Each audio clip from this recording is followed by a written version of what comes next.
बनाया है. Is that clear? तो इट डिपेंड्स कि हमने कौन सा लैब में बनाया है, कौन सा नेचर में. But semi synthetic is a combination of both, that you have lab work plus nature. This is a very famous explosive like TNT. ठीक इसी तरह से we also make cellulose acetate. Cellulose acetate is a part of again one of the explosive called gun cotton. So these are naturally available raw material. We add some chemicals to them and we get some semi-synthetic. ये semi-synthetic होंगे.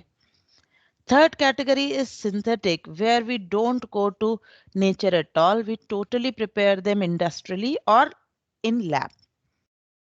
Such are plastics, different type of plastics. Polythenes we prepare industrially, Ziegler-Natta catalyst की help से. Take different type of rubbers. As you know, rubbers, different type of rubbers.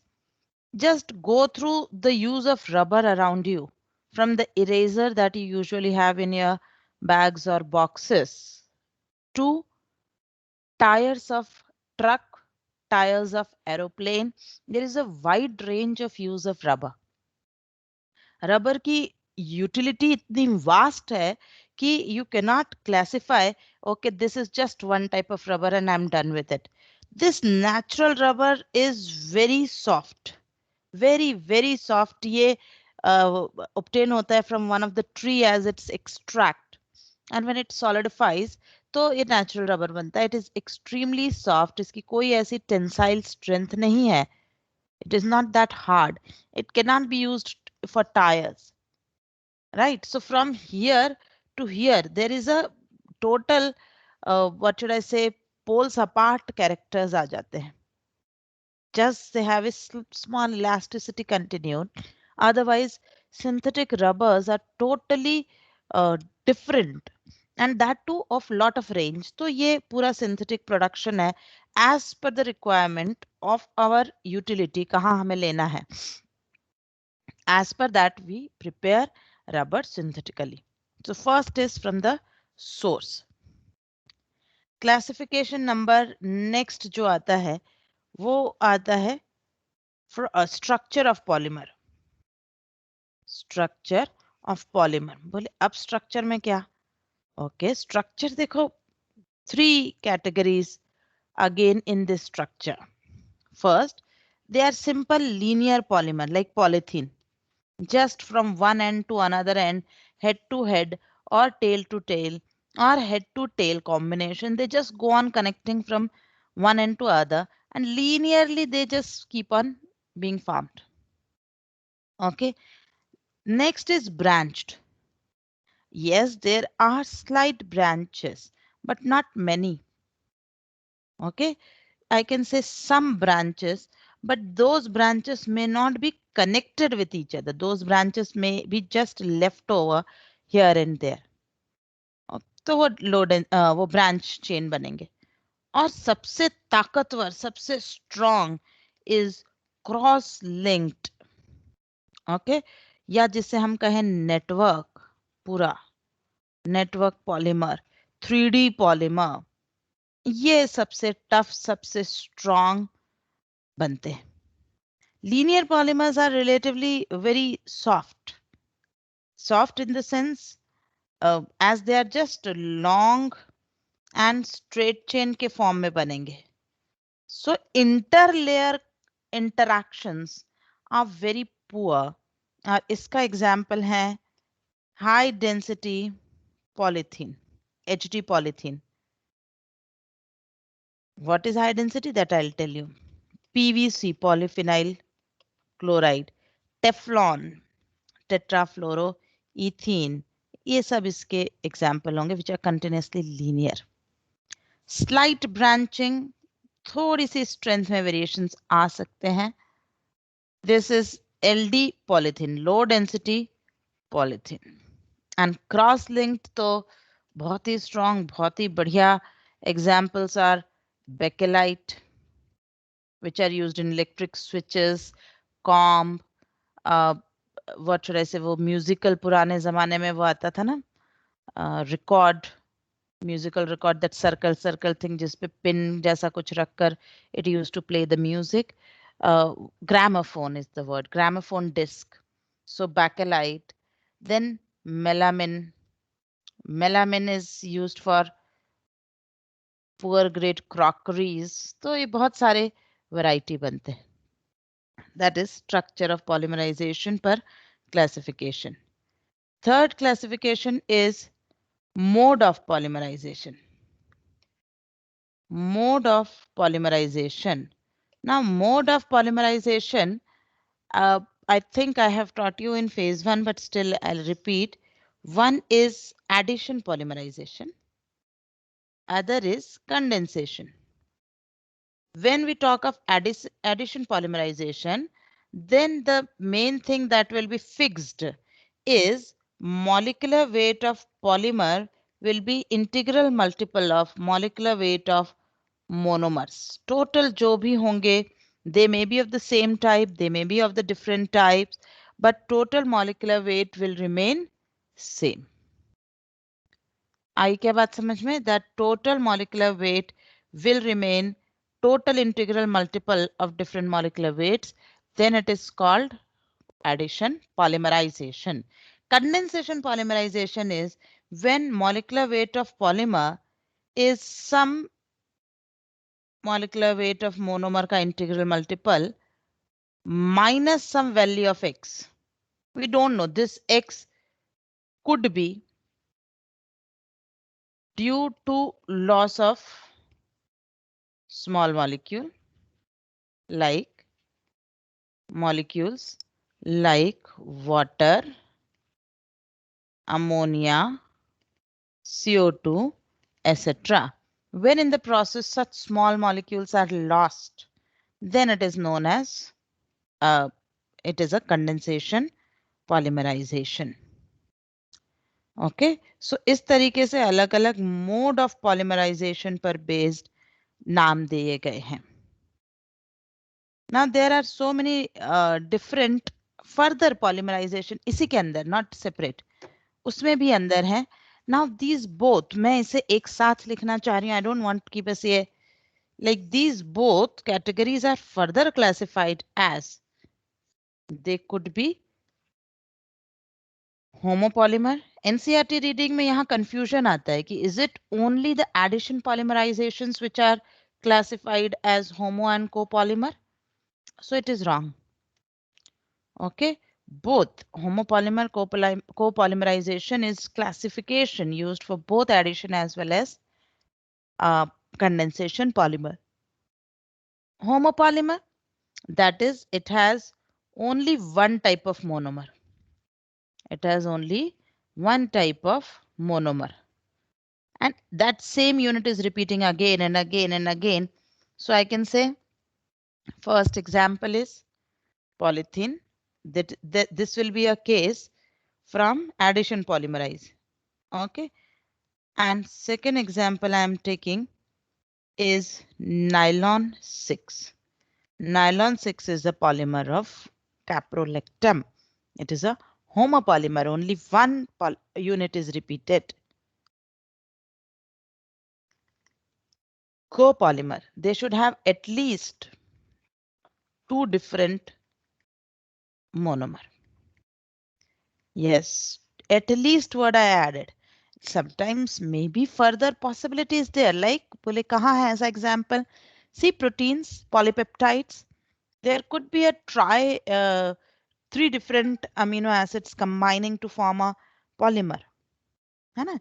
So हो सकता है कि more than one monomer unit is being used for polymerization. That is a possibility. But that is certainly not a rule. The only thing we can say is there should be at least two. Two से more हो जाए is still continue to be the category of copolymerization. In this also I will add both examples from addition as well as condensation. Addition से example, first I am taking example of Buna S. देखो Buna S, that is a category of rubber. Okay, this is a synthetic rubber का एक type है. याद रखना, हमें सीखना है. It is 1,3 butadiene, butadiene, and S stands for styrene. S stands for styrene. What is styrene? PH CH double. Oh, यहाँ space कम हो रही है, हम नीचे ले लें इसे. Let me write it down. So it is PH CH double bond CH2. This is styrene बच्चों. मैं यहीं पर ही एक और एग्जाम्पल ऐड करूंगी. Just an number of times if I speak, a possibility कि तुम्हें याद रह जाए. Buena, same 1,3-butadiene. N this time stands from acrylonitrile. Just let me write butadiene plus nitrile के लिए है ये N. Acrylonitrile R. मेरी स्पेलिंग ये भी जाएगा. Acrylonitrile, which is CH2 double bond CH single bond C triple bond N. So CN stands for nitrile, S stands for styrene. इस तरीके से हम याद रख सकते हैं. This is again addition polymer के example. Is it only addition polymer? No, we can have a condensation polymer also. बोले example of condensation polymer, yes, ये लो. Nylon 6,6. So it is a polymer of hexamethylene diamine plus adipic acid.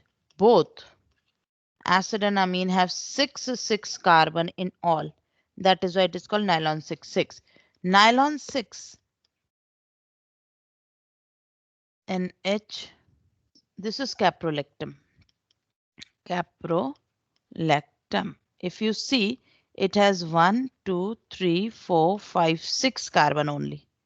And this unit is first hydrolyzed. So open, and then further caprolactam के इसी तरह के molecules are continuously added. So it is a condensation polymer and it is also a homopolymer. Only one unit is repeating itself, then homopolymer, copolymer when more than one. Till now we have done 3 classification.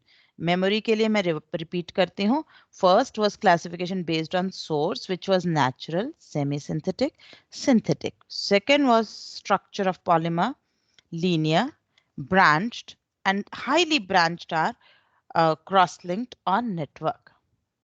Okay. Then we came to mode of polymerization, which was either addition polymerization or condensation polymerization. Okay, so these were different types of polymers classification till now. Now, classification number 4.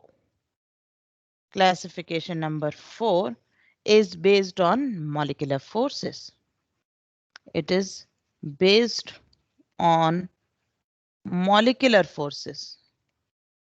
Molecular forces, like they are weak or strong or what type they are. Here we have to wait and write something. Ruko abhi. So here we have elastomers. Let's write in the same pattern. We have first is elastomers. Elastomers are like elastic.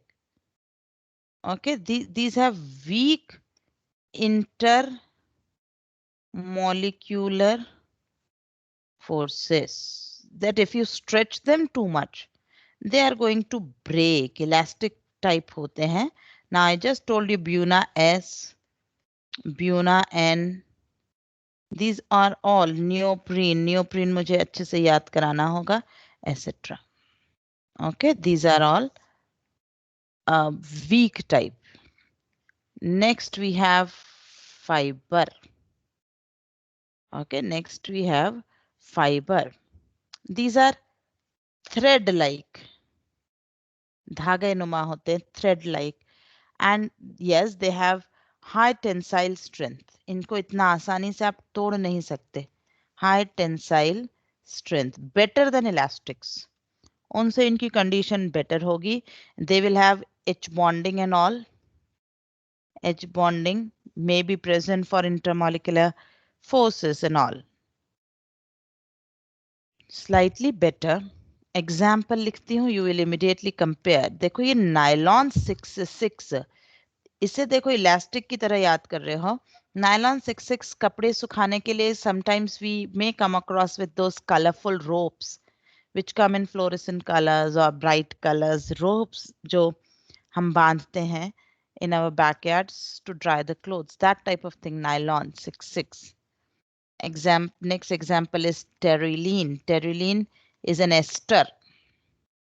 Okay, terylene is an ester. These are again fiber because terylene is used for making clothes, making shirts, right? Third is a category called thermoplastic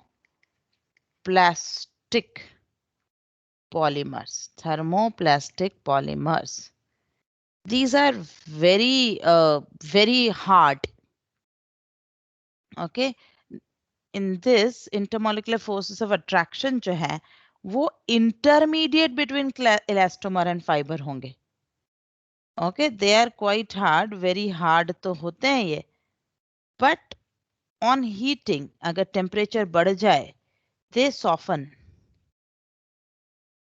They become relatively soft. For example, if you put a cooker का handle or an electric switch, है ना, when there is a sparking, electric switch के आसपास अगर आग लग जाती है, then what you see a deformated part type of that zone. तो हाई टेम्परेचर पर ये अपनी शेप, अपना स्ट्रक्चर लूज करता है. ओके, ये हाई टेम्परेचर पर अपना स्ट्रक्चर लूज कर देगा and that too irreversibly. It can't be regenerated. Intermolecular forces अच्छे हैं बट कितने अच्छे हैं, दैट इज द पॉइंट. ये क्वेश्चन आता है बच्चों, यहाँ ये क्वेश्चन आ गया कि इंटरमोलिकुलर फोर्सेस ऑफ अट्रैक्शन, हमसे स्ट्रेंथ पूछते हैं और ये सुनने के बाद कि कौन सी चीज कहाँ यूज होती है हम मिस इंटरप्रेट करके गलती करके आते हैं. ओके, इसको जरा थोड़ा सा समझें प्लीज. याद रखने का पॉइंट तो है ही, बट फिर भी intermolecular forces of attraction, okay, in them से मेरा मतलब है all three, is in the order. मेरे पास नोट्स में लिखे हैं, तुम्हारे पास नोट्स में शेयर होंगे, लेकिन मैं एनसीईआरटी से भी हेल्प करना चाहती हूँ कि तुम्हें पता हो कि मैं ये कहाँ से ले रही हूँ. यहाँ पर एक और दिए हुए हैं, थर्मोप्लास्टिक एंड देन थर्मोसेटिंग, वो भी बीच में है. ओके, आओ यहाँ पर तुम जब पढ़ोगे you will come across their intermolecular forces. अच्छा, इस पे पेन हमने अभी नहीं लिया है, ये देखो.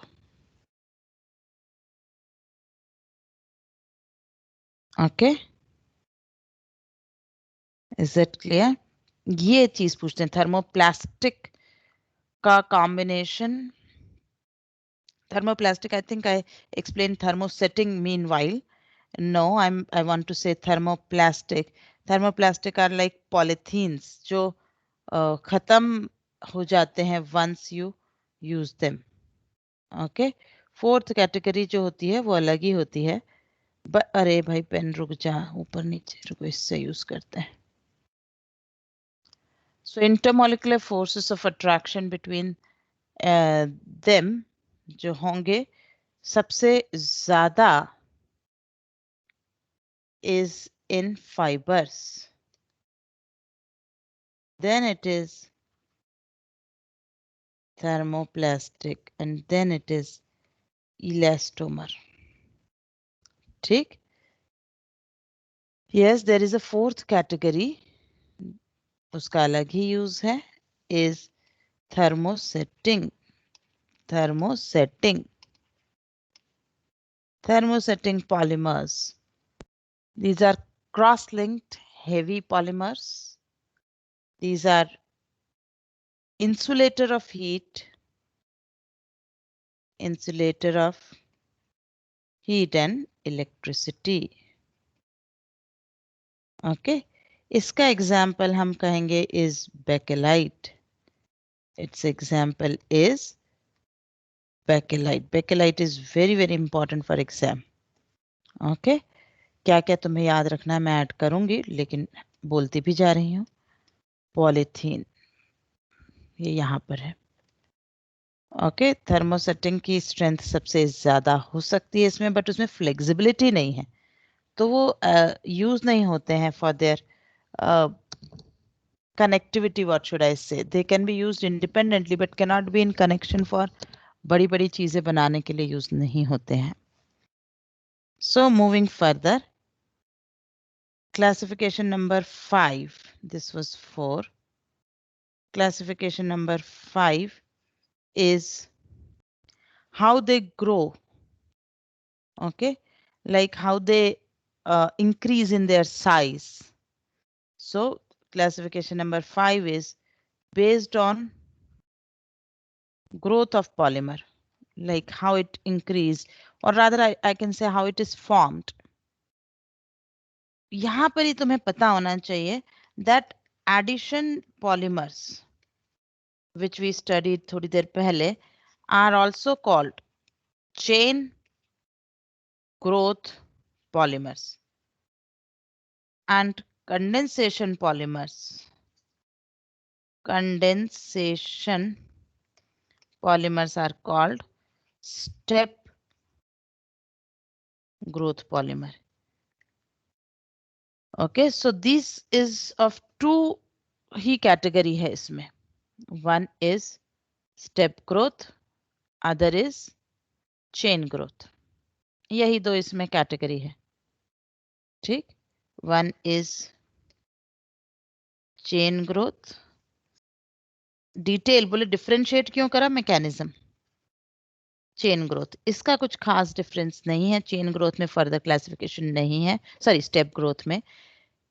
चेन ग्रोथ में यस यूजुअली या rather fixed he unsaturated monomers will be there and they keep on adding.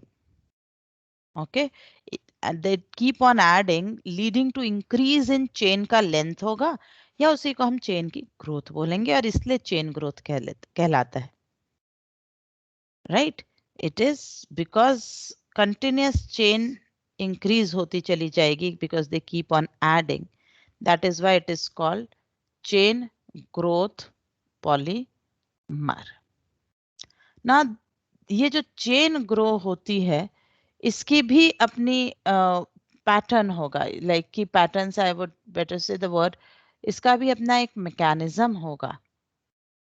Right, कि ये कैसे ग्रो करेगी, how it will further grow or increase in its size.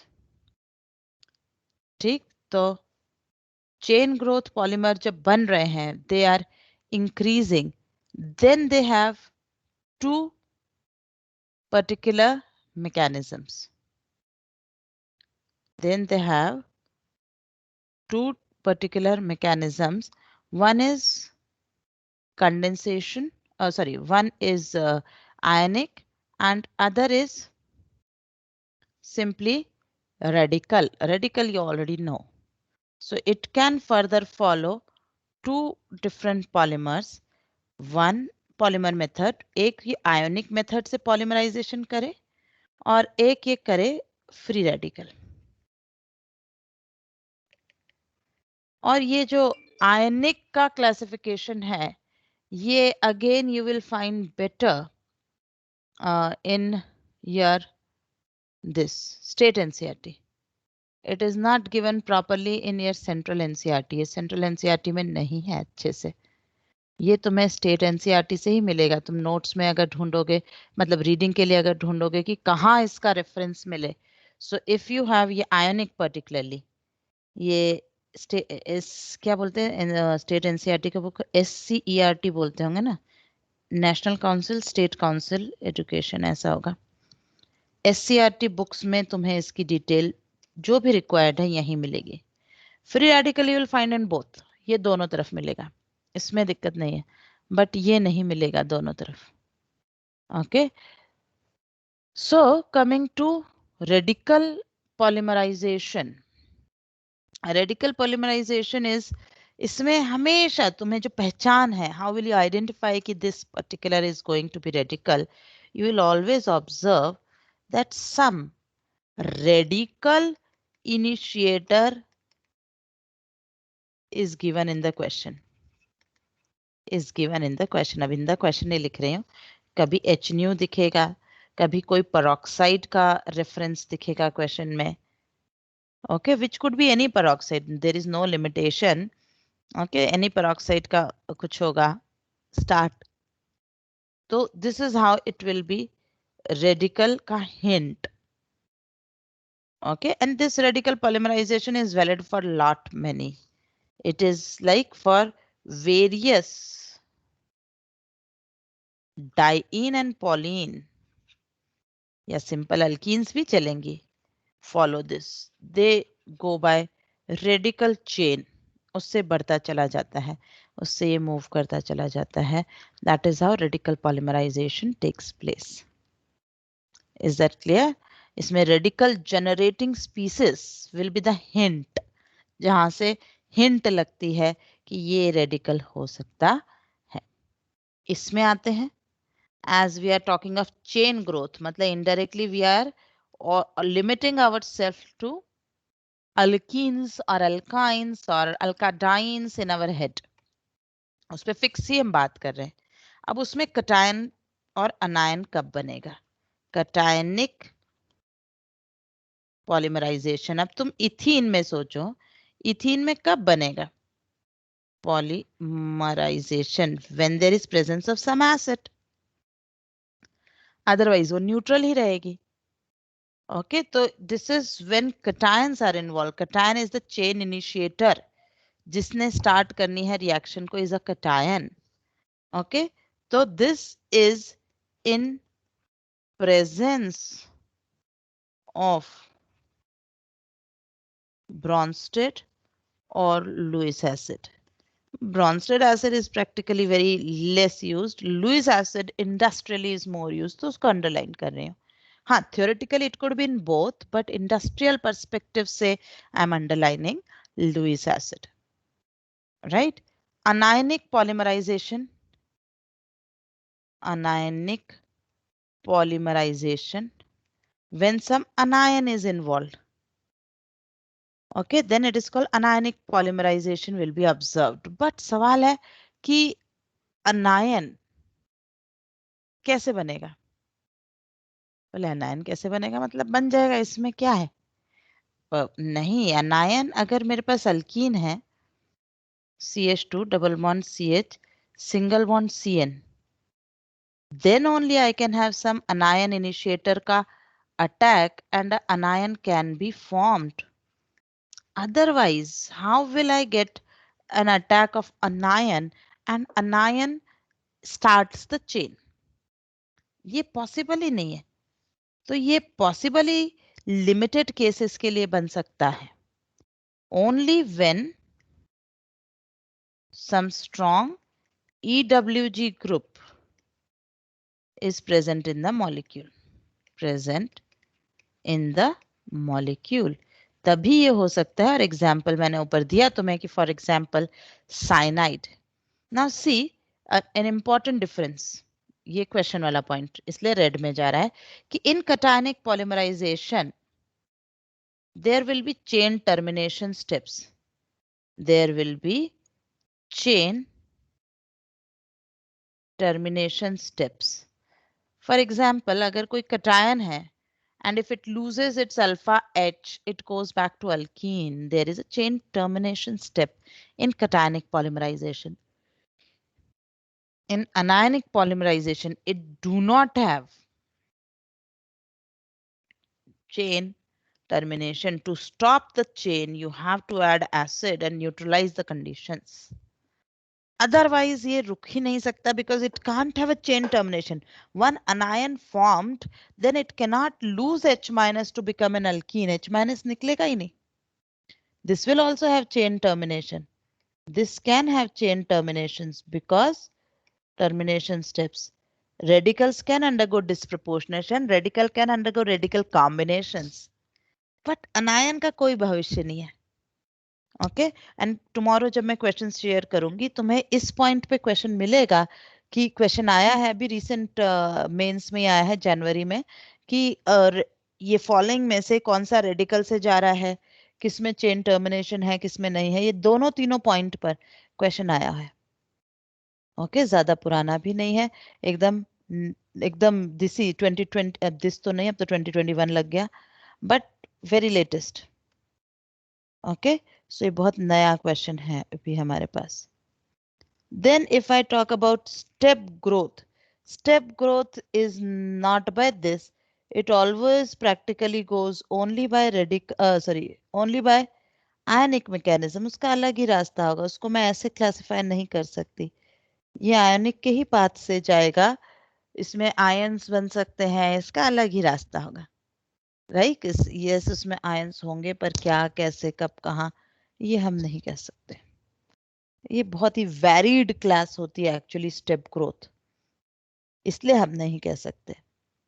Okay, now next thing, this was general all classification we have done with classification. Let's go to NCERT and see if anything is left from classification. No, types of polymerization reactions इन्होंने अलग से दिया है, addition polymerization और chain growth. Okay, we have just dealt with. free radical के बारे में देखो डिटेल से बताया है. It is same as the way we do in our halogenation reactions. वैसा ही है. radical initiator लिया, radical बनाया. This is attacking on alkene.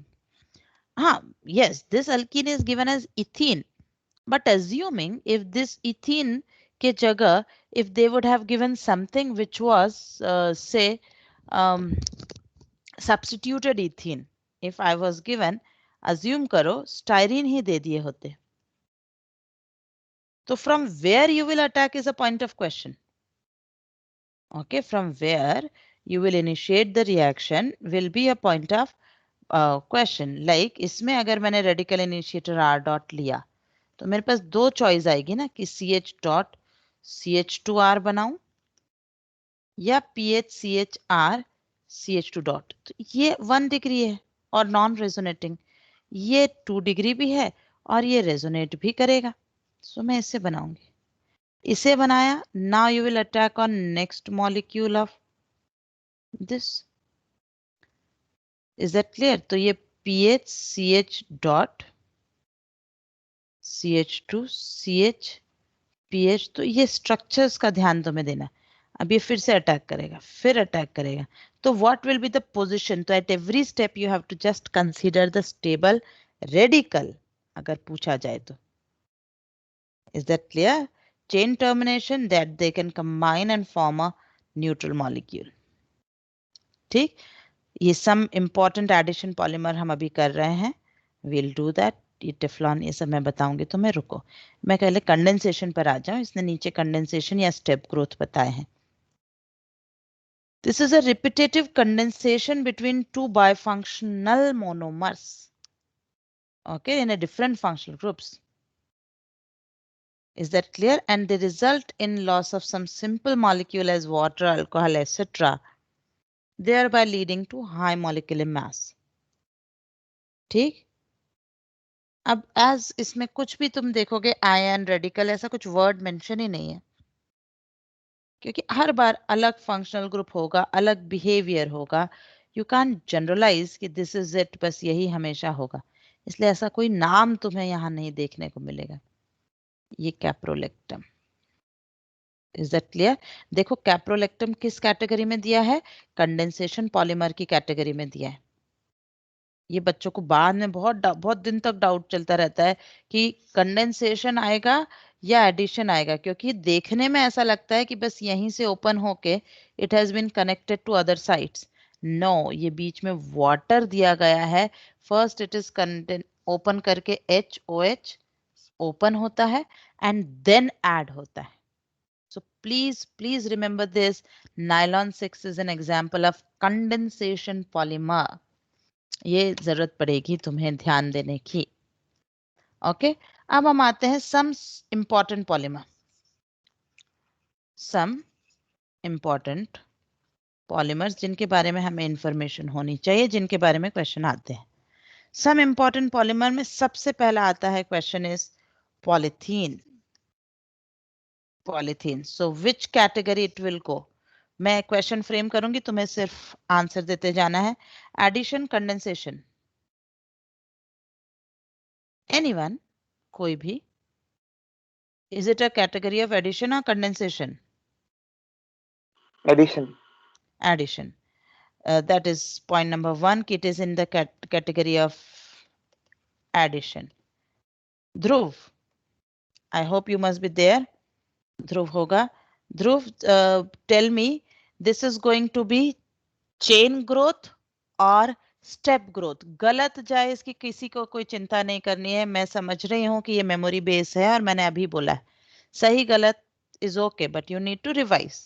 So just tell me, polyethene, इसको मैं स्प्लिट करके बोल रही हूँ, it is a polyethene. Dhruv, तो ये स्टेप ग्रोथ में जाएगा या चेन ग्रोथ में जाएगा? जोर से बोलना बेटा. हाँ, Chain. मुझे चेन ग्रोथ सुनाई दिया है. क्या सब एग्री कर रहे हैं? ये देखो, चेन ग्रोथ एडिशन पॉलीमराइजेशन की कैटेगरी में. सो it is a chain growth polymer. Very good, chain growth polymer है, बिल्कुल करेक्ट है ना. ये रेडिकल से भी जा सकता है, ये आयनिक से भी जा सकता है, बट मोर कॉमन है इसका रेडिकल मेथड. हमने कितने 5 क्लासिफिकेशन पढ़े हैं, मैं ऑल 5 की कैटेगरी में इसे बांटने की कोशिश कर रही हूँ. ओके, ये रेडिकल, अब ये रेडिकल तो अलग से नहीं है, तो चेन ग्रोथ का ही सब पार्ट हो गया. राइट, चलो अब मुझे तुम में से कोई ये बताएगा, इसे किस कैटेगरी में रखोगे? एज किस कैटेगरी से मेरा मतलब है, is it an elastomer, is it a fibre, is it a thermoplastic और थर्मोसेटिंग? फिर से रिपीट कर रही हूँ, पॉलीथीन को हमें फाइबर, मैं पहले लिख देती हूँ फिर डिलीट कर दूंगी. फाइबर, इलास्टोमर, थर्मोप्लास्टिक और थर्मोसेटिंग, ये मेरी 4 कैटेगरी है. इसमें से किस कैटेगरी में पॉलीथीन को मुझे डालना चाहिए? I should add this into which category? ये है मेरा क्वेश्चन. एनीवन? कोई भी नहीं? इलास्टोमर. ओके, किशोर कह रहा है इलास्टोमर. हाँ, बोलो बोलो, एक और आवाज आई. थानेश जोर से बोल. अरे बाप रे, इतना इको क्यों हो रहा है? Thermoplastic. Okay Chirayush, thermoplastic. मुझे लगता है तुम लोग सब एक ही जगह हो क्या, और स्पीकर पे है? Okay, that is why probably. चलो, सो इट इज थर्मोप्लास्टिक, बिल्कुल correct. It is a thermoplastic polymer. Elastomer नहीं है. इलास्टोमर तो जो इलास्टिक्स यूज होते हैं ना अपने pyjama and all these rubber bands एंड उस तरह का होता है. Okay, this is thermoplastic. हमारे ये तो इसी का कैटेगरी था. अभी भी हमारी 3 ही कैटेगरी हुई है. Last is category, last is it natural polymer, it is synthetic और semi synthetic? Dipankar, synthetic, semi synthetic और नेचुरल?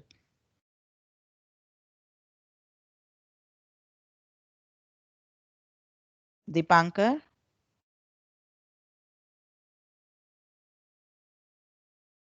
कहाँ गया? अगर माइक नहीं वर्क कर रहा है तो तुम मैसेज में भी एंट्री कर सकते हो. You just have to add natural, synthetic or semi-synthetic. Semi-synthetic SS, synthetic is S and natural is N. Out of these 3 किसी भी एक की एंट्री कर दो. पर दीपांकर अभी नहीं है शायद. as I could not hear him back.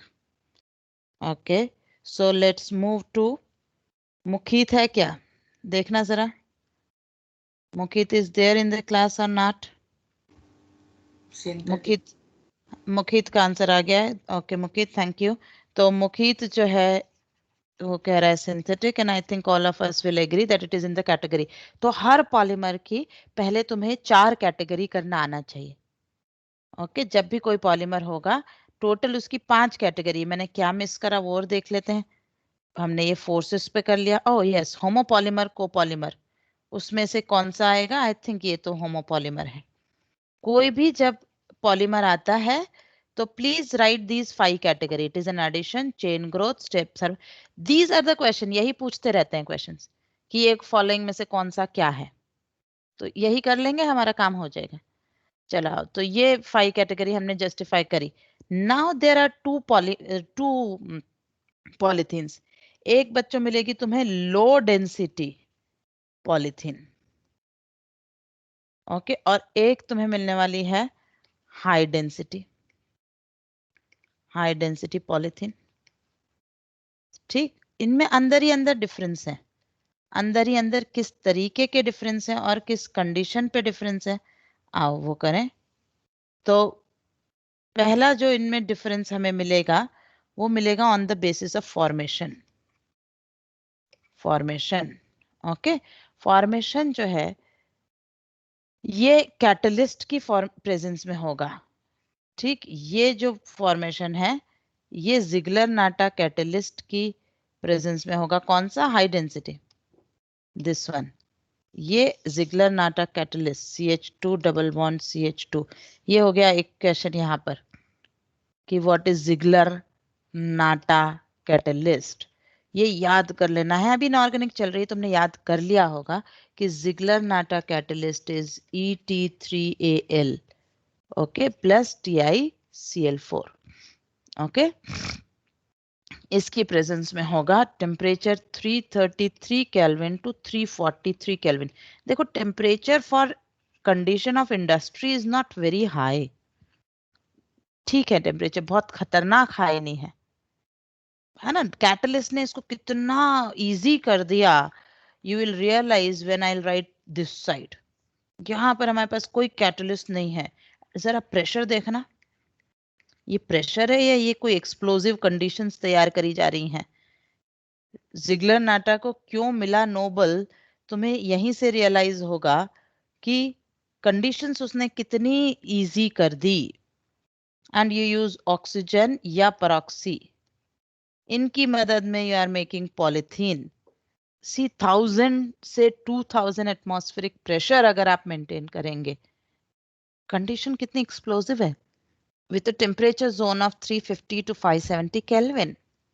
enormously difficult to maintain. From here to Ziegler Natta, इसी की वजह से तो आया था पॉलिथीन का बूम कि चारों तरफ पॉलिथीन का यूज शुरू हो गया. स्ट्रक्चर, और ये स्ट्रक्चर बहुत ही तुम्हें कंफ्यूज करने वाला है. व्हाट डू यू एक्सपेक्ट कि जो लो डेंसिटी है इट शुड बी लीनियर और जो high density it should be branched. उल्टा है. Low density is highly branched.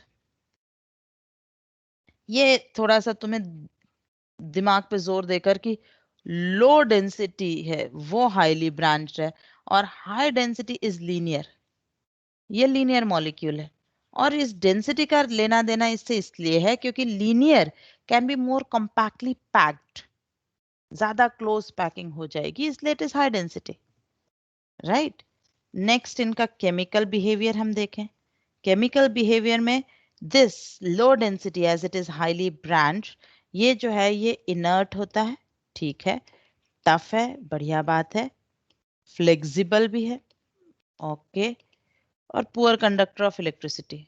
Poor conductor of electricity, वो तो कोई सी भी पॉलिथीन होगी, whether it is low density or it is high density. LDP और HDP बोलते हैं इन्हें.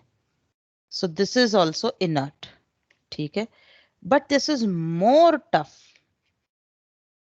than these. It is hard than LDP, उससे भी harder होगा.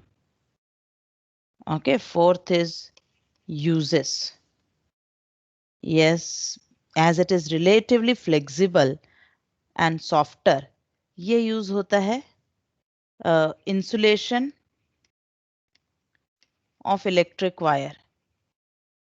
You all must be seen that वो कॉपर वायर के ऊपर एक लेयर ऑफ प्लास्टिक होती है जिसको हम दांत से काट कर फेंक देते हैं when we do some electric work. वो है insulation. It is so soft relatively. Okay. It is used for toys of kids. It is used for flexible pipes. Flexible pipes बोले कहाँ है? Flexible garden pipes पानी देने को. It is used for sports में जो तुम लोग squeeze bottles या किचन में हम लोग कई बार सॉस वगैरह का बॉटल यूज करते हैं ना, उसके लिए स्क्वीज बॉटल्स के लिए यूज होता है. Here it is relatively tougher. ये ऐसे नहीं दबाया जा सकता. ये बकेट्स में यूज होगा, डस्टबिन में जिनका डिफाइंड शेप रखना है और वो बार बार बदलना नहीं चाहिए. ओके ये टफ बॉटल्स जो यूज होती हैं जिनको हम कह सकते हैं लाइक ये पीपी किचन में आती है ना, मुझे बोलने को नहीं आ रहा है, 1 लीटर जिसमें हम दाल चावल स्टोर करते हैं बच्चों, वो जिनका शेप स्क्वीज नहीं किया जाता, उसे क्या बोलते हैं? अनब्रेकेबल एयर टाइट बॉटल्स जो आ रही हैं आजकल, उस तरह की बॉटल्स में ये यूज होता है. Okay so this was polythene. Polythene में क्या क्वेश्चन आएंगे? मेनली कौन इसमें से हाई डेंसिटी है, सॉरी कौन इसमें से टफर है, ये क्वेश्चन आएंगे. तो तुम्हें हाई डेंसिटी वाला इज टफर. दूसरा क्वेश्चन आता है ब्रांचिंग किसकी कैसी है, तो low density will have more branching, cross आएगा. Second Teflon. टेफ्लॉन अगेन हम वैसे ही 5 कैटेगरी में डिफाइन करेंगे जो तुम भी कर सकते हो. ओके वैसे ही 5 कैटेगरी में हम इसे डिफाइन करके अब फिर आगे बढ़ेंगे. अभी मैं नहीं कर रही हूँ, मैं सीधे तुम्हें बता रही हूँ कि टेफ्लॉन है क्या. ये नॉन स्टिक कुकवेयर में यूज होता है. इसका CF2 double bond CF2 monomer है. Okay it is a monomer. इसका है tetrafluoroethene. It is also used in oil seals, gaskets. Gaskets जो होते हैं ना, मैं बताती हूँ वर्ड गैस्केट कहाँ है. ये अपना प्रेशर कुकर की रिंग पता है बच्चों तुम्हें? I hope all of you must be knowing the pressure cooker ring thing. Okay तो प्रेशर कुकर की वो जो रिंग होती है ना, वो गैस्केट कहलाती है. उस तरह की चीजें सिर्फ यही नहीं यूज होती. When you transport oil, when you transport water और सील करना चाह रहे होगे सिस्टम को, वहां पर गैस्केट्स यूज होती हैं. वहां यूज होता है Teflon. Okay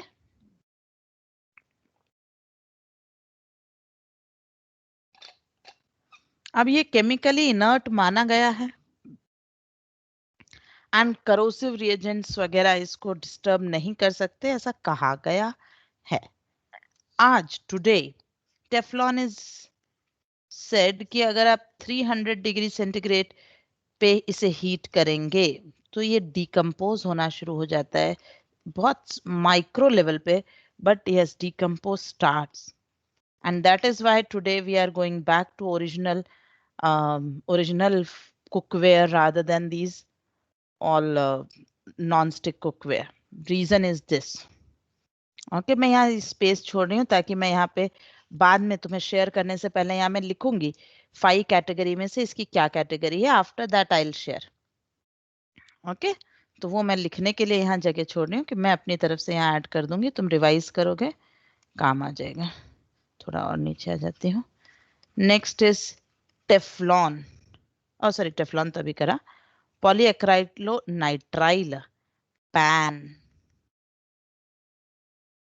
पॉलीअक्राइलोनाइट्राइल.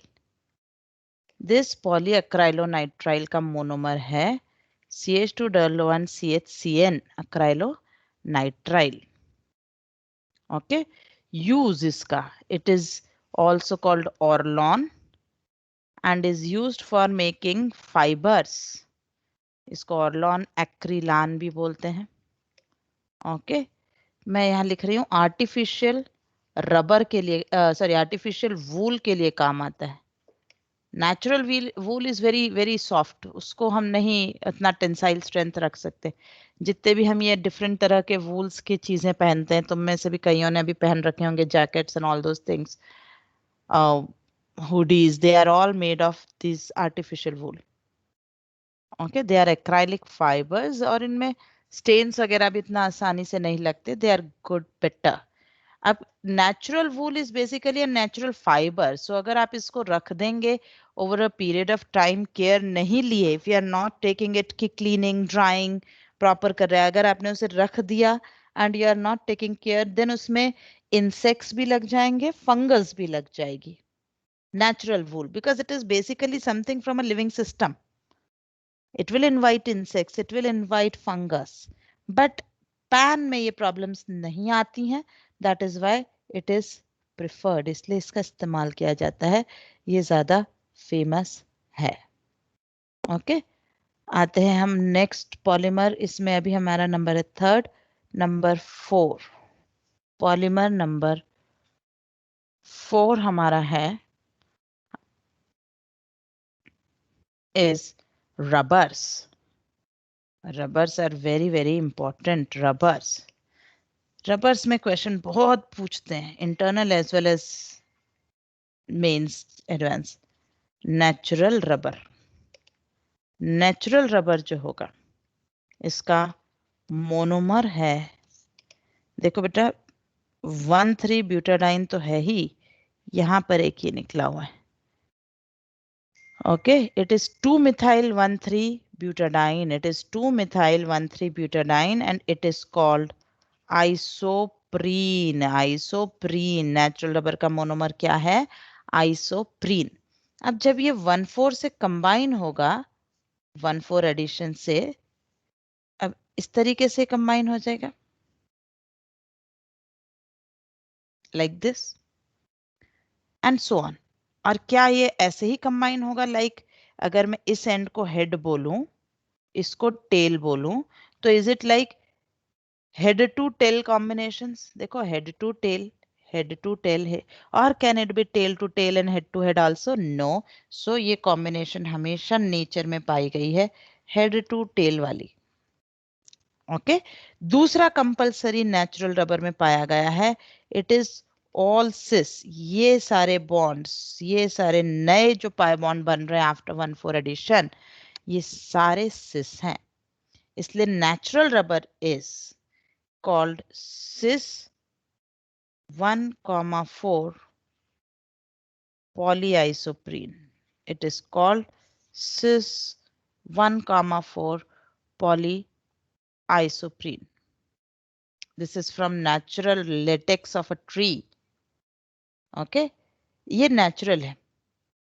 Trans 1,4 polyisoprene is called Gutta पर्चा। ये नाम याद रखना है, हाँ गुट्टा पर्चा। ये सिंथेटिक में जाता है, इट इज नॉट नेचुरल। ठीक, ये रबर बहुत ही सॉफ्ट होगा और वीक होगा, it can not be like used for strong places. To increase its tensile strength, ये सिंथेटिक है, ये सिंथेटिक है गुट्टा पर्चा।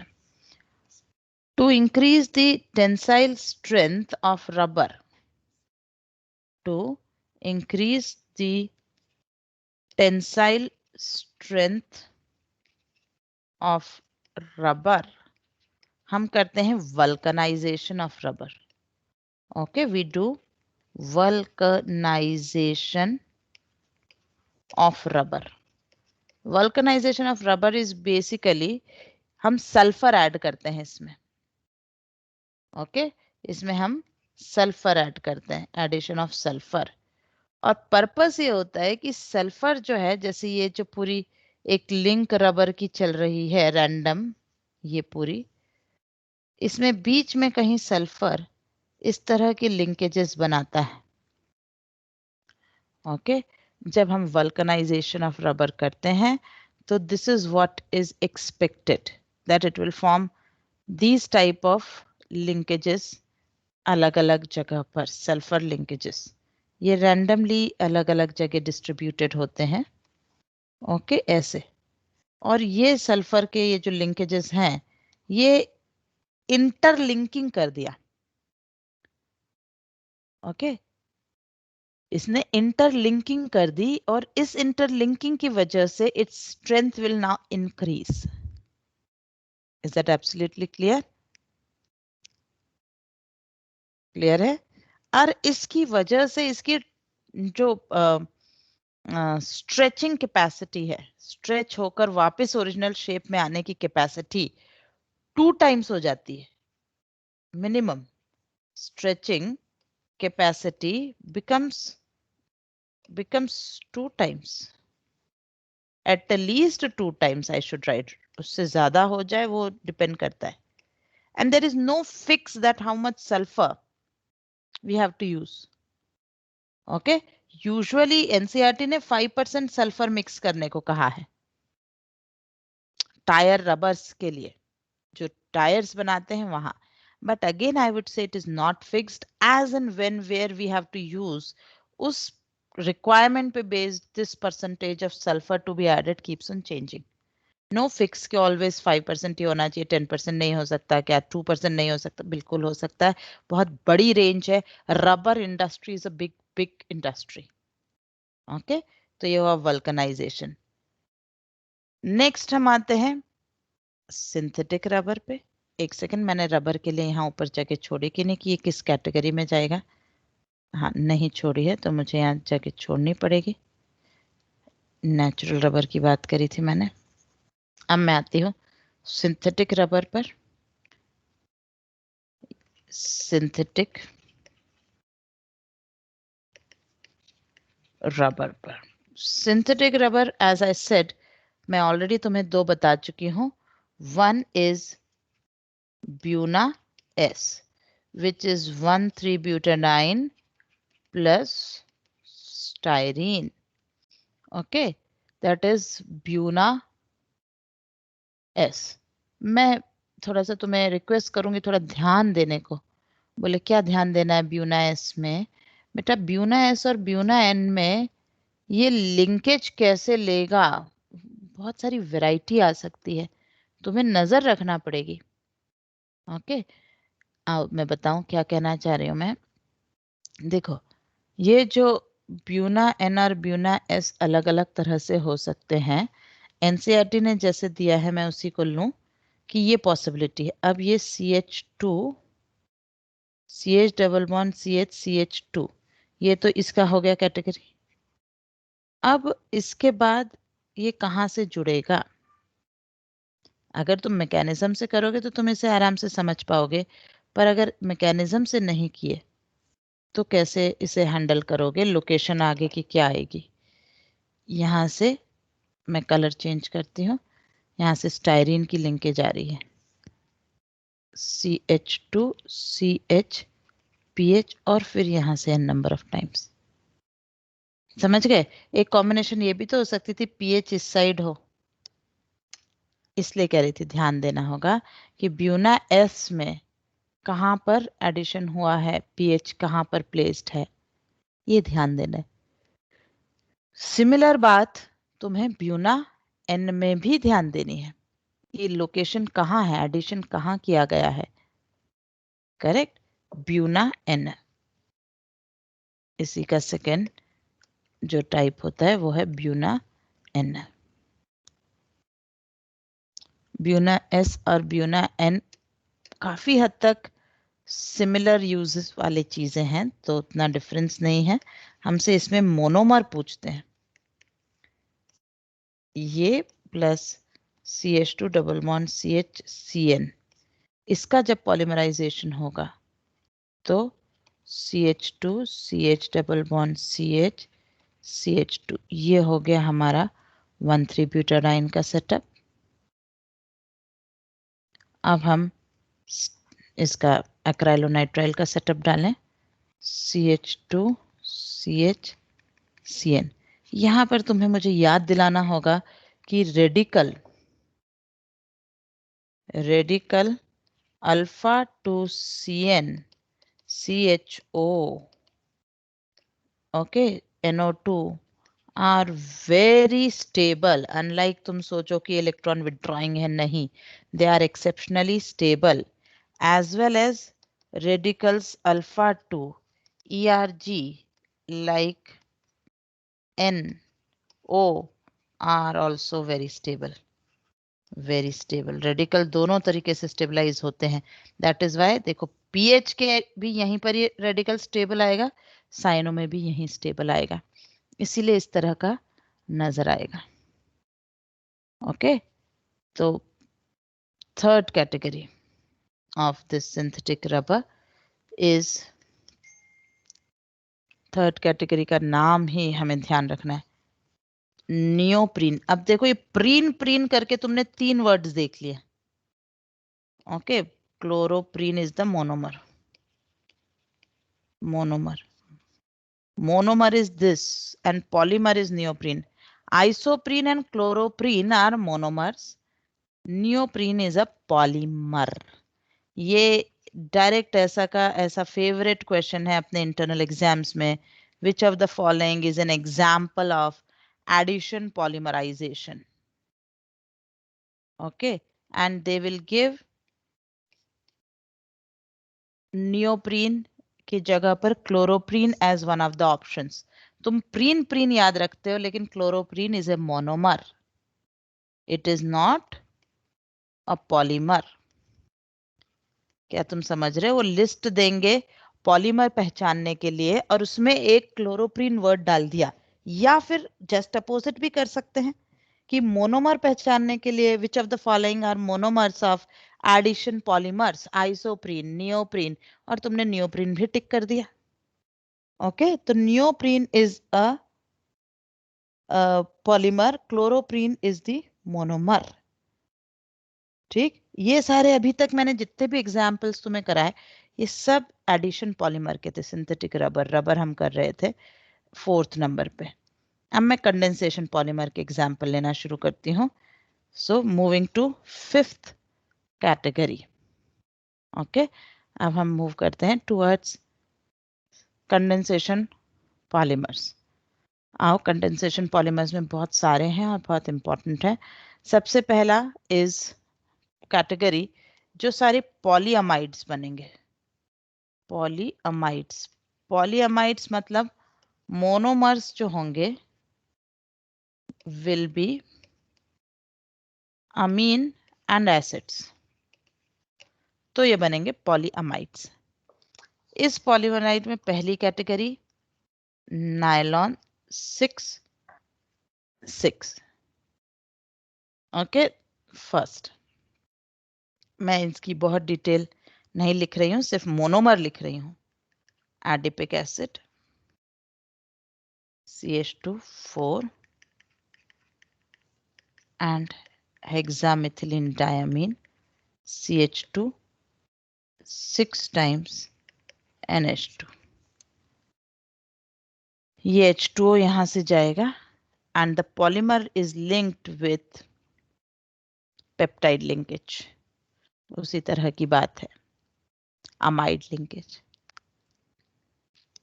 Second category, second example of polyamide is nylon 6. It is also called Perlan L. Okay, monomer is, ये है तो उसका other name है, also called monomer is caprolactam, and remember it is in condensation polymer। ठीक, caprolactam का structure is this। okay, third is a nylon 2,6। nylon 2,6 is a जिसे कहते हैं ना बायोडिग्रेडेबल, अगर इसका इस्तेमाल होता भी है तो ये अपने आप नेचर में डिग्रेड हो जाता है। ओके, इट इज, इसको नायलॉन 26 भी बोलते हैं, इसे नायलॉन 2 नायलॉन 6 भी बोलते हैं, पूरा नायलॉन 2 नायलॉन 6 और this. Okay, it is also a copolymer of glycine and aminocaproic acid. But the most important point about this is it is biodegradable, degradable. ये बायोडिग्रेडेबल का बहुत ज्यादा इंपॉर्टेंस है आज की दुनिया में। Okay, it is a biodegradable, क्योंकि otherwise they are just getting accumulated in the nature and then उससे बहुत सारी प्रॉब्लम्स हमें हो रही हैं। So that is why biodegradable nylon 26 is extremely important. इसका एक और भाई है, वो मैं अभी अलग से बताती हूँ तुम्हें, पहले मैं इसको कंप्लीट कर लूँ। तो हमने कहा it is a glycine, so glycine is NH2CH2COOH। दूसरा हमने कहा amino caproic acid, it is NH2CH2 5 times COH, ये इस तरह का। Again it will be glycine, alternating polymer है। फिर ऐसे ही नेक्स्ट, और ये इस तरह से चलता रहेगा। That is nylon 2 nylon 6। तो category 1 is all amides, polyamides. Okay, second category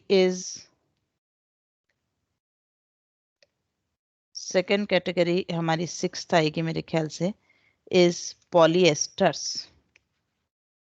Esters and amides both are acid के ही origin. Okay, इसमें हमें मिलेंगे carboxylic acids and alcohol monomers. इसकी first Dacron, Dacron is a synthetic कपड़ा, synthetic textile में use होने वाला चीज। It is also called terylene. School shirts जो होते हैं जो व्हाइट वाले, दोज आर दीज टेक्रॉन और टेरिलीन। इससे नाम से हिंट आएगी, टेरिलीन मोनोमर जो है, इसका monomer is terephthalic acid plus ethylene glycol. Okay, कैसे क्या होता है वो ठीक है, मैं इनको पहले बनाकर बताऊं। ये मोनोमर है। टेरेप्थेलिक एसिड इज पैरा पोजिशंस पर डाइकार्बोक्सिलिक एसिड।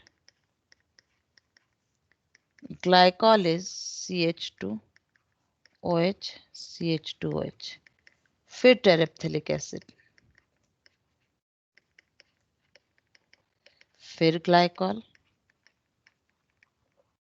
ऐसे। तो एसिड प्लस अल्कोहल एस्टर, इस तरीके से बनेगा ये। Is that clear? इस तरीके से बनेगा, ये एस्टर लिंकेजेस होंगे। ये ग्रीस रेजिस्टेंट है, तो मैकेनिक्स वगैरह इन्हीं कपड़ों को मैकेनिक यूज करना चाहेंगे। इसको ब्लेंड कर लेते हैं हम। We don't use 100% terylene as a cloth, हम इसे ब्लेंड कर लेते हैं with cotton and wool and then it can be used as a very good material. Okay, safety purposes में भी इसका इस्तेमाल होता है, कई जगह इस्तेमाल होने वाला है डेक्रॉन और दिस टेरिलीन। इसका एक और भाई जो मैंने कहा था कि बायोडिग्रेडेबल पॉलीमर का एक एग्जाम्पल, इसका दूसरा जो एस्टर ही है, it is also an ester. ये बहुत ही इंपॉर्टेंट है, ये extremely important ester is poly beta hydroxy butyrate. It is a copolymer, co beta hydroxy valerate. अब इतना बड़ा नाम याद करना है, होना PHBV याद होना चाहिए। पॉलीबीटा हाइड्रोक्सी ब्यूटरेट एंड को beta hydroxy valerate. Valeric acid is a pentanoic acid. Okay, beta hydroxybutyrate and valerate. Valeric acid is a this pentanoic acid. ये याद रखो। तो हाइड्रोक्सी ब्यूटरेट बीटा पोजीशन पर CH3 CH OH CH2CO OH, ये हो गया beta hydroxy butyric acid की तैयारी।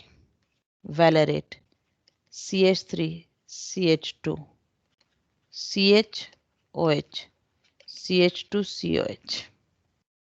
ओके, अब इसमें कहां से कॉम्बिनेशन होगी, ये यहां से, और इसका जो है ये वाला H बैक साइड वाले COH से, and so on.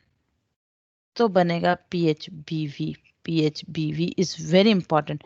It is used in artificial orthopedic surgery, orthopedic devices, drugs। जैसे फॉर एग्जाम्पल कई बार ऐसा होता है ना, हार्ट की सर्जरी हुई है तो उसी के अंदर मेडिसिन डाल दी जाती है अंदर ही अंदर, और वो उसके बाद वो पर्टिकुलर चीज जिसमें मेडिसिन डाली गई है वो धीरे धीरे रिलीज करती है और अपने आप बॉडी उसे खा जाती है, खत्म कर देती है, उसमें काम आता है। For those type of things, so it is very important now. पहले जो भी स्थिति तुम्हें याद हो ना हो, ये याद रखना, PHBV। Okay, so that was esters. Moving to next is phenol formaldehyde polymer। अब इसमें तुम्हें दो याद रखने होंगे, एक होता है रेजिन और दूसरा होगा नोवोलेक। ओके, एक होगा रेजिन और इसी की आगे की कैटेगरी बन जाएगी बेकेलाइट। ये तीन वर्ड तुम्हें इसी कैटेगरी में मिलेंगे। Structure you will find in NCERT। ये one of the oldest synthetic polymer है। एसिड या बेस की प्रेजेंस में फिनॉल और फॉर्मल्डिहाइड कंडेंस करना शुरू करते हैं, either in presence of acid और base, phenol and formaldehyde. For example acid में अगर मैंने लिया ये ऐसा, पैरा से ES, और ऐसे ही ऑर्थो से ES, बाय सेम मेथड हमारे पास CH2OH, यहाँ पर भी CH2OH हो सकता है, यहाँ पर भी हो सकता है। देयर इज अ पॉसिबिलिटी कि सिर्फ पैरा पर हो, होने दो। देयर इज अ पॉसिबिलिटी सिर्फ ऑर्थो पर हो, चलेगा। ऑर्थो पैरा दोनों पर 1-1 हो, ये भी चलेगा। ऑल पॉसिबिलिटीज मैंने लिख दी। ओके, तो एसिड और बेस की प्रेजेंस में ये इस तरह से जो पैराहाइड्रोक्सी मिथाइल फिनॉल डेरिवेटिव बनते हैं, clear, these are called resins. Okay, this is called resin. Now this when further condenses in presence of phenol, okay, ये बने which further react with phenol, ये फिर से रिएक्ट करेंगे with phenol, तो बनता है नोवोलेक। नोवोलेक which is used in paint industry, ये यहां बनेगा पेंट इंडस्ट्री में। Okay, now when novolec is further heated with formaldehyde, heat this with formaldehyde, then cross linking होगी और बनेगा bakelite. Structures you will find in NCERT, please refer NCERT, बड़े structures हैं for structures. Idea ये है, first here the resin is form, resin phenol से react करेगा novolac, novolac और रिएक्ट करेगा with formaldehyde, then it is called bakelite. Okay, last इसी category में हमारा जो पॉलीमर है, ये मेरे को याद नहीं क्या नंबर था, 3rd 4th जो भी है, नंबर्स छोड़ो मैं बाद में देखूंगी, is a melamine formaldehyde resin. सबसे पहले मेलामिन का स्ट्रक्चर याद रखो। कितनी बार जेई में तो यही आया है, how many lone pairs are there in melamine. Okay, तभी तो करोगे जब आंसर जब स्ट्रक्चर पता हो। मेलामिन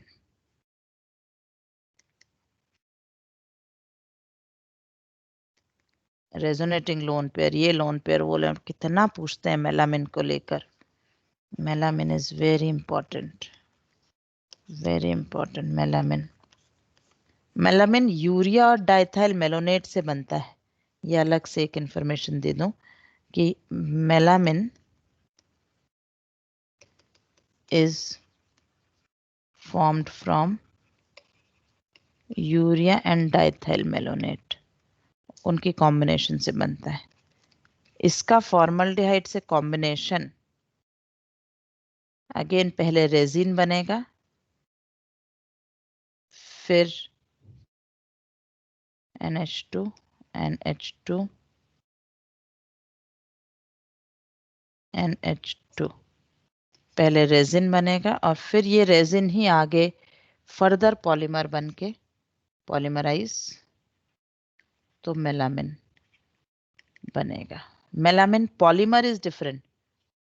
ओके, इसे बोलेंगे मेलामिन पॉलीमर और उसे हम कह रहे थे melamine monomer.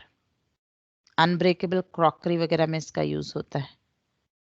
Okay, so that brings us to the closure of this whole as per the central NCERT. But ये तुम एक बार पढ़ लेना, it is a simple mathematical thing जो स्टेट एनसीईआरटी में अगर हो सके तो एक दूसरे से ले लेना। कहाँ गया स्टेट एनसीईआरटी का पोर्शन जो तुम्हें देखना है? अरे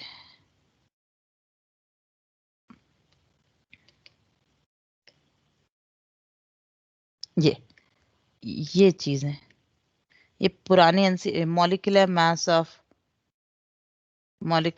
ऑफ पॉलीमर्स, ये पढ़ लेना बच्चों। बहुत ही सिंपल है, तुम्हें 1 मिनट नहीं लगेगा समझने में। नंबर एवरेज, जहां पर if there is a molecular mass of a monomer M1, there are N1 numbers, molecules, M1, N1, M2, N2, M3 upon N1, N2. So this is number average. Okay. एक होता है weight average. Weight average. Weight average is N1, M1 square plus N2, M2 square upon N1, M1, ऐसे पूरा ये। दोनों की कोई units नहीं है। और पॉलीडिस्पर्सिटी इंडेक्स होता है वेट एवरेज और नंबर एवरेज का रेशो। ठीक है, PDI polydispersity index for polymers is between 1 to 1.5। Is that clear? ठीक, यहाँ पर मैंने अलग से लिखे थे, ये वहां पर कंबाइन लिखते हैं। So that brings us to the closure of polymers. I tried to be limited to 8. So here we are done. Tomorrow I will give you practice questions. I'll share both the notebooks जो मैंने पहले systematic लिखी थी और जो अभी discussion में बनी है। I'll share both. तुम चाहो तो तुम अपने हिसाब से जैसा use करना चाहो you can use. Okay? And please revise notes today before sleeping whenever you get time. ठीक, थोड़ा सा दिक्कत हो रही हो सकती है, काम ज्यादा है, लेकिन हमारे पास कोई चॉइस नहीं है। फरवरी में मेंस है। दूसरा ये भी मत सोचना कि मेंस हर महीने होगी, हम फिर कर लेंगे। नहीं, ये थॉट हमारे लिए रिस्की होगा क्योंकि हम फरवरी के बाद टोटली एडवांस पे कंसंट्रेट कर पाएंगे अगर इधर हम निकल गए ठीक ठाक तो। ओके और दूसरा एक और बेनिफिट हमें ये होगा इस मेंस में कि ऑल ओवर इंडिया ये एक सडन सरप्राइज है काफी लोगों के लिए, तो हम थोड़ा सा बेटर करने की एक्सपेक्टेशन कर सकते हैं अभी। ओके, हम एक्सपेक्ट करें कि इसमें ठीक ठाक परसेंटाइल हमारे निकल जाएंगे। So please work hard for that. ठीक, अभी अगर तुम हिम्मत से डटे रहे तो डेफिनेटली तुम्हें फायदा होगा। बेटा अब ज्यादा दिन नहीं है, जनवरी शुरू हो गया, जनवरी फरवरी मार्च अप्रैल मई जून, hardly 5 to 6 months for your 5 to 6 years of hard work. तो अब हिम्मत मत हारो। ठीक, जस्ट कीप परसिस्टेंट बने रहो एकदम। ओके बच्चों, जाओ ब्रेक लो, ब्रेकफास्ट लो और फिर 8:30 की क्लासेस के लिए तैयारी करो. I'll share all these, then you can download. Thank you everyone. Bye bye.